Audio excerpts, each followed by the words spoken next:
अज्ञानतिमिरान्धस्य ज्ञानाञ्जनशलाकया चक्षुरुन्मीलितं येन तस्मै श्रीगुरवे नमः।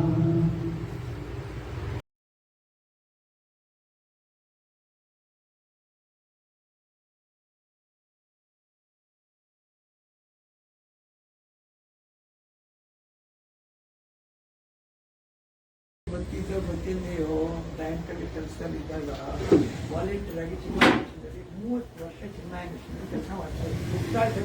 ಹೆಸರು ನನಗೆ ಆಯ್ತಾ.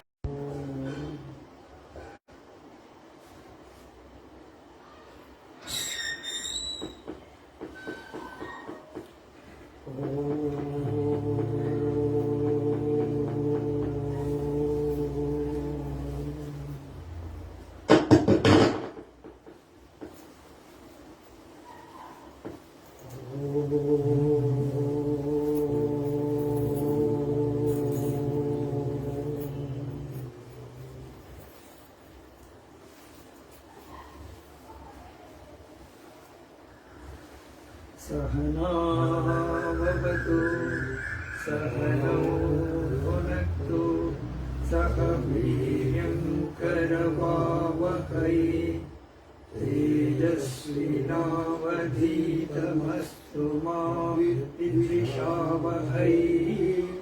ॐ शान्ति शान्ति शान्ति।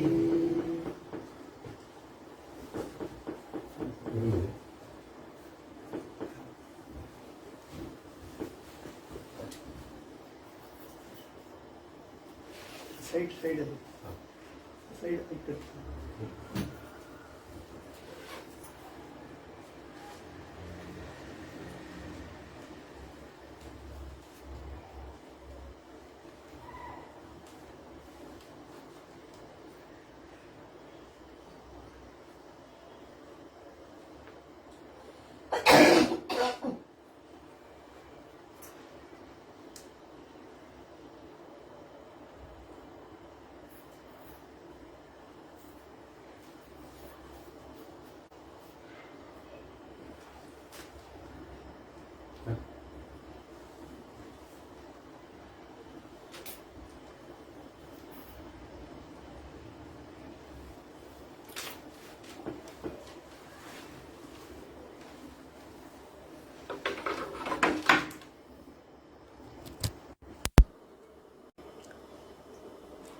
ಮಾಂಡುಕ್ಯ ಉಪನಿಷತ್ತು.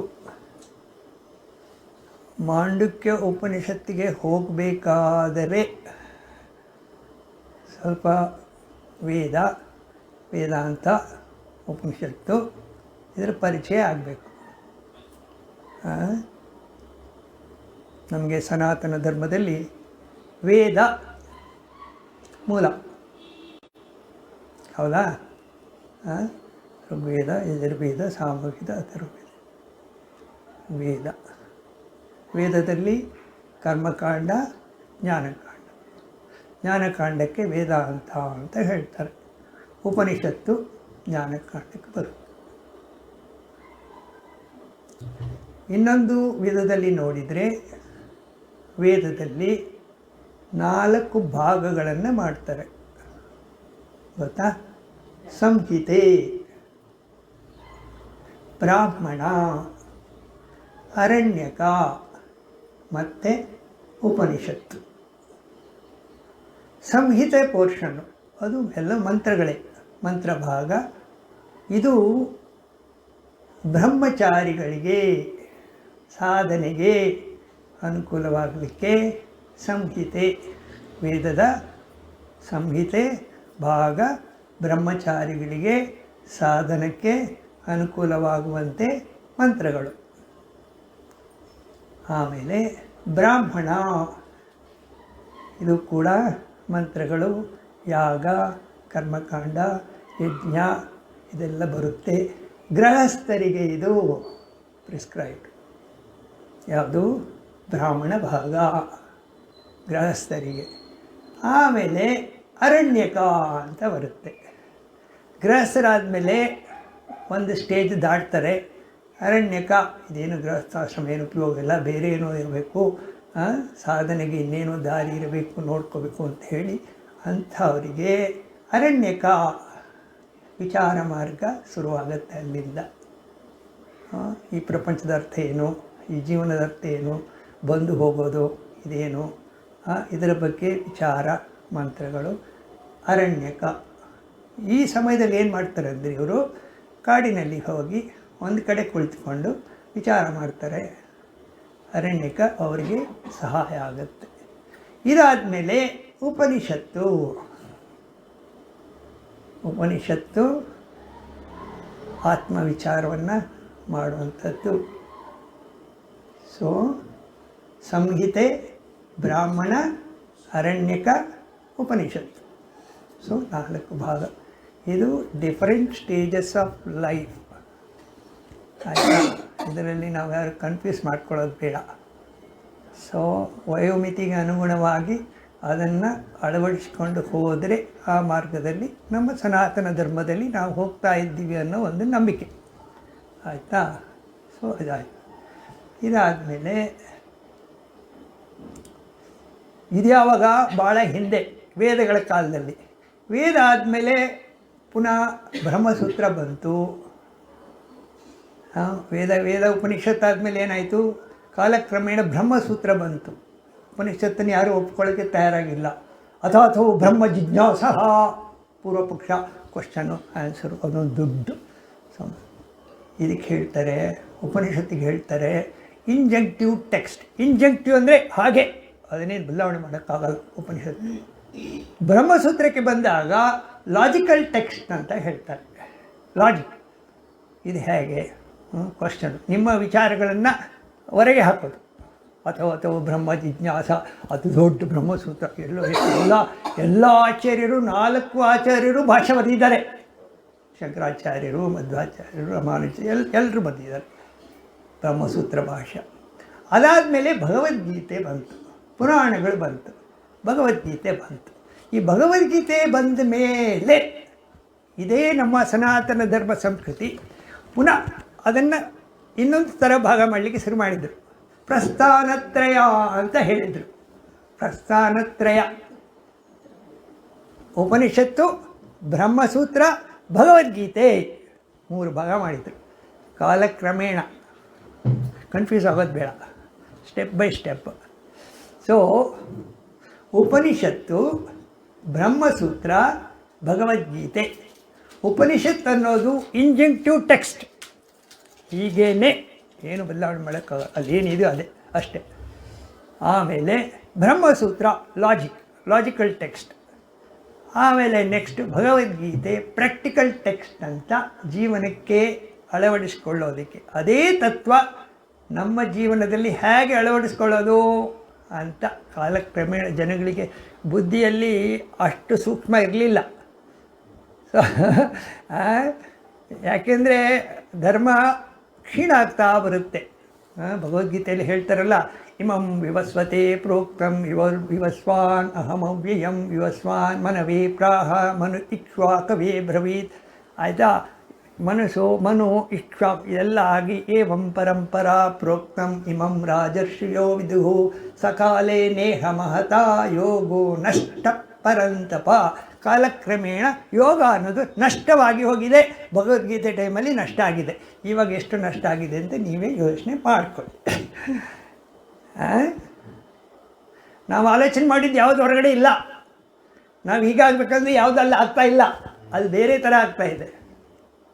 So injunctive text, logical text, practical text Bhagavad Gita.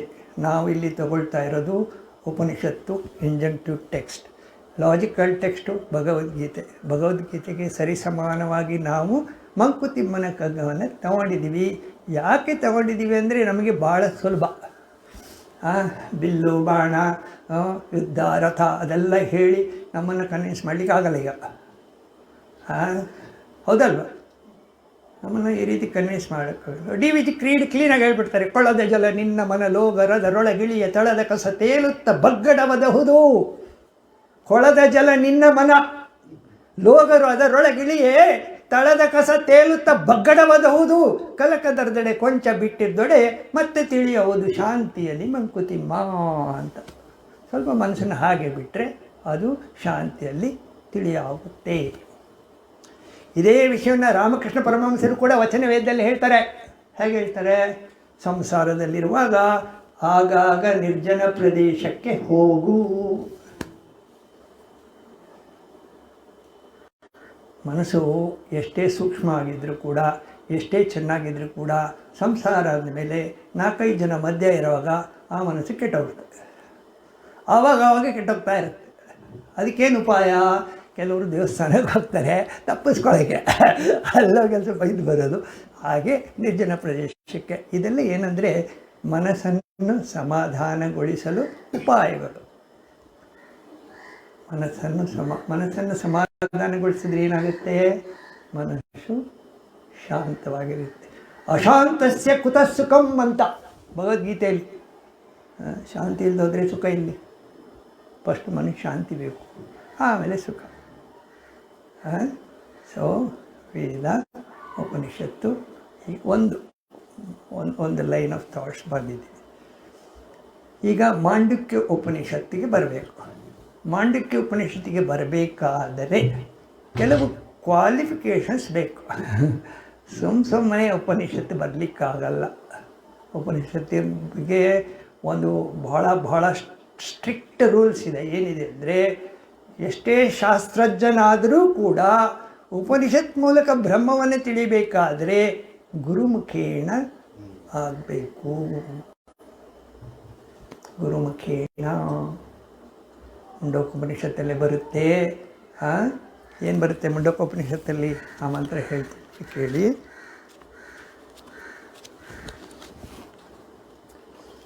ಒಂದು ಸ್ಟೆಪ್ ಬೈ ಸ್ಟೆಪ್ ಹೋದರೆ ಅಧ್ಯಾತ್ಮ ಚೆನ್ನಾಗಿರುತ್ತೆ.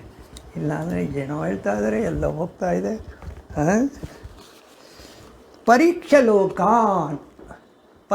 ಲೋಕಾನ್ ಕರ್ಮಚಿತಾನ್ ಬ್ರಾಹ್ಮಣ ನಿರ್ವೇದ ಮಾಯಾನ್ನಸ್ತ್ಯ ಕೃತೇನ ತದ್ವಿಜ್ಞಾನಾರ್ಥಂ ಸಗುರುಮೇಮಾಭಿಗಚ್ಚೆ ಸಮಿತ್ಪಾಣಿ ಶ್ರೋತ್ರಿಯಂ ಬ್ರಹ್ಮನಿಷ್ಠಂ.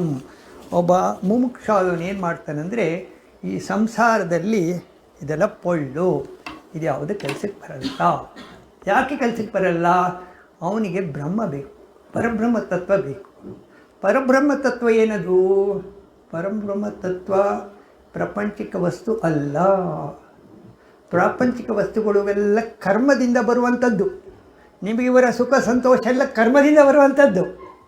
ಬ್ರಹ್ಮವಸ್ತು ಕರ್ಮದಿಂದ ಬರುವಂಥದ್ದಲ್ಲ, ಅದು ಅಕರ್ಮ, ಅಕೃತ. ಕರ್ಮದಿಂದ ಸಂಪಾದನೆ ಮಾಡೋದಲ್ಲ, ಅದು ಪರಬ್ರಹ್ಮ ತತ್ವ. ಭಾಳ ಕೇರ್ಫುಲ್ ಆಗಿರಬೇಕು. ಹಾಗಂತ ಅವನೇನು ಮಾಡ್ತಾನೆ, ಇದು ಪ್ರಾಪಂಚಿಕ ಸುಖ, ಪ್ರಾಪಂಚಿಕ ವಸ್ತುಗಳು ಇದೆಲ್ಲ ಕರ್ಮದಿಂದ ಬರುವಂಥವು. ಪರಬ್ರಹ್ಮ ವಸ್ತು, ಪರಬ್ರಹ್ಮ ತತ್ವ ನನಗೆ ಬೇಕಾಗಿರೋದು ಅದು ಕರ್ಮದಿಂದ ಅಕೃತೇನ, ಅದು ಅಕೃತ, ಅದು ಕೃತದಿಂದ ಬರುವುದಿಲ್ಲ. ಆವಾಗೇನು ಮಾಡ್ತಾನೆ? ತದ್ವಿಜ್ಞಾನಾರ್ಥಂ, ಅದನ್ನು ಹುಡುಕೊಂಡವನು ಸಮಿತ್ಪಾಣಿ ಕೈಲಿ ಸಮಿದೆ ಹಿಡ್ಕೊಂಡು ಗುರುವನ್ನು ಹುಡ್ಕೊಂಡು ಹೋಗ್ತಾನೆ. ಉಪನಿಷತ್ತು ಯಾಕೆ ಬೇಕು, ಗುರು ಬೇಕು ಅಂತ ನೋಡಿ ಇವಾಗ ಗೊತ್ತಾಗಿದೆ. ಗುರುವನ್ನು ಹುಡ್ಕೊಂಡು ಹೋಗ್ತಾನೆ ಸಮಿತ್ಪಾಣಿ ಇಟ್ಕೊಂಡು.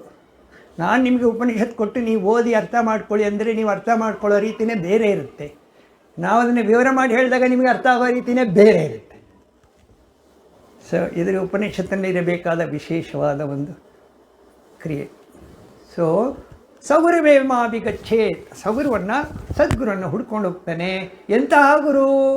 ಶ್ರೋತ್ರಿಯಂ, ವೇದಗಳನ್ನು ತಿಳಿದಿರುವಂಥವನು, ಪರಬ್ರಹ್ಮ ತತ್ವವನ್ನು ತಿಳಿದಿರುವಂಥವನು.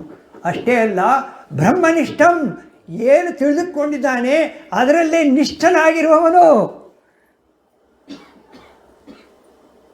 ಶ್ರೋತ್ರಿಯಂ ಬ್ರಹ್ಮನಿಷ್ಠಂ, ಅಂತಹ ಗುರುವನ್ನು ಹುಡುಕಿಕೊಂಡು ಹೋಗ್ತಾನೆ.